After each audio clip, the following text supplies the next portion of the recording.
ஓம் ஸ்ரீ குருப்யோ நமக. நன்றாக குருவாழ்க, குருவே துணை. பரபிரம்ம ருத்ர காயத்ரி ஞானஸ்வரத்தின் அன்பர்களுக்கு வணக்கங்களும் வாழ்த்துக்களும். இந்த பதிவு கடகலக்ன அன்பர்களுக்கு 14 நாட்கள், ஆகஸ்ட் 17 முதல் ஆகஸ்ட் 30 வரை நமக்கு கடகத்துக்கு 2ஆம் இடமான சிம்ம ராசியில சூரியன் கேது சேர்க்கை பெறுவதை பற்றி தான் இந்த பதிவு. அதாவது சூரியன் சந்திரன்களையே விழுங்குபவர்கள் தான் ராகு கேதுக்கள். இப்ப கேது இருக்கிற இடத்துக்கு சூரியன் வர்றாரு. கேது மக நட்சத்திரத்துல தன்னுடைய சொந்த நட்சத்திரத்துல சிம்ம ராசியில இருக்காரு. சூரியனும் அங்கே வந்து கேதுனுடைய நட்சத்திரத்திலேயே கேது கூடயே இணையும் போது கிரகண தோஷம் ஏற்படுகிறது. ஒரு முழுக்க முழுக்க ஒளி பிழம்பான கிரகத்தை இந்த இருள் மூடுகிறது. இது எங்க நடக்குது அப்படின்னா, நம்மளுடைய பேச்சு ஸ்தானத்துல நடக்குது. நம்முடைய குடும்ப ஸ்தானத்துல நடக்குது. நம்ம கையில வச்சிருக்கிற சேமிப்பு பொருள்கள், சேமிப்பு பணம், இது சம்பந்தப்பட்ட இடத்துல இந்த பாவத்துல நடக்குது. இப்ப நமக்கு சூரியன், கேது திசா புத்தி அந்தர சூட்சுமம் நடக்குது அப்படின்னா, இது கொஞ்சம் பாதிக்கும். எப்படி பாதிக்கும்? அகம் சார்ந்த விஷயத்தில் எடுத்துட்டீங்கன்னா, குடும்ப உறுப்பினர்கள் மற்றும் பேச்சுவார்த்தைகள். நம்ம வந்து யாருகிட்ட பேசினாலும், அந்த பேச்சுல ஏதாவது ஒரு குற்றம், டங்கு ஸ்லிப் ஆகுதுன்னு சொல்லுவாங்க சில பேர். ஸ்லிப் ஆகி வந்துருச்சு. என்னை அறியாம நான் பேசிட்டேன். குதர்க்கமான பேச்சு வந்துருச்சு. அத உண்டாக்குறவரு இந்த 2 முரண்பட்ட கிரகங்கள். 2ஆம் அதிபதியே சூரியன் தான். வாக்கு அதிபதியே. அந்த வாக்குஸ்தானத்துல இருக்கிற நட்சத்திரமே மகம் தான். அந்த நட்சத்திரத்துக்கு அதிபதி தான் கேது. ஆனாலும் கூட 2 பேருக்கு ஆகாது. ஏன்னா இது ஒளி, அது இருள். அப்ப இந்த முரண்பாட்டின் காரணமாக ஏதோ ஒரு குதர்க்கமான பேச்ச பேசிடுறது.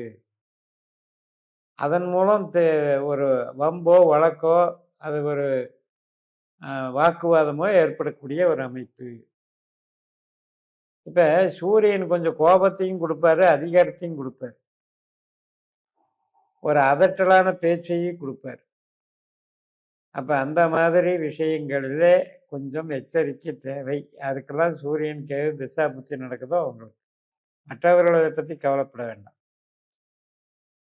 அதே நேரத்துல கையிருப்பு பணம் அப்படின்றதுல தேவையில்லாத ஒரு பிரச்சனை. பணம் வந்து வர்ற மாரி இருக்கு, ஆனா வரல. நமக்கு கிடைத்த பொருள் ஏதோ ஒரு அதுல குற்றம் இருக்கு. அதுல வந்து பயன்படாத செய்யக்கூடிய அளவுக்கு ஏதோ ஒரு பிரச்சனை இருக்கு. அப்ப சம்பாத்திய ஸ்தானம் தொழில் ஸ்தானத்தோடு சம்பந்தப்பட்டது. வேலை பார்க்குற இடத்துலயும் பேச்சுவார்த்தைகள் இருக்கு. நம்ம சொந்த தொழில் பண்ணாலும் பேச்சுவார்த்தைகள் இருக்கு. அப்ப அதுல பேச்சுல வந்து முன்னுக்கு பின் பேச்ச காப்பாத்த முடியாத சூழ்நிலை. அல்லது இவ்வளவுதான்னு சொல்லி பணம் நிர்ணயிக்கப்பட்டு அந்த பணத்துல வந்து எரர் வர்றது.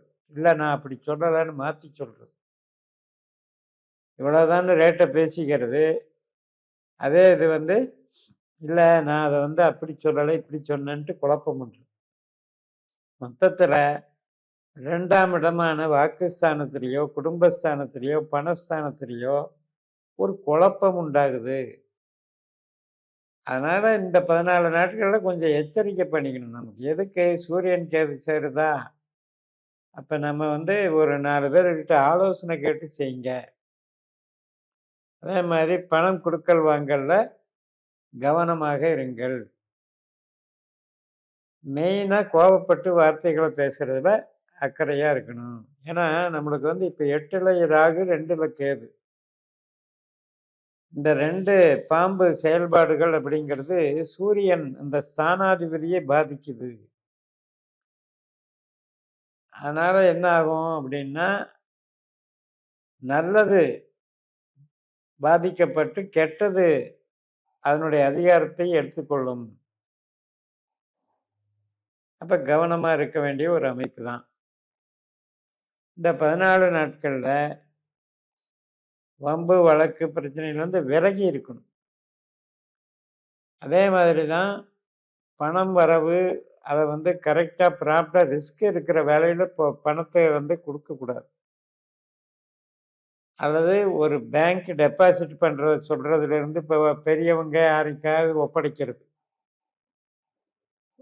வந்து எ அந்த வேலைய நீ செஞ்சிருன்னு சொல்லி அதுக்காக பணத்த குடுத்துடுறது.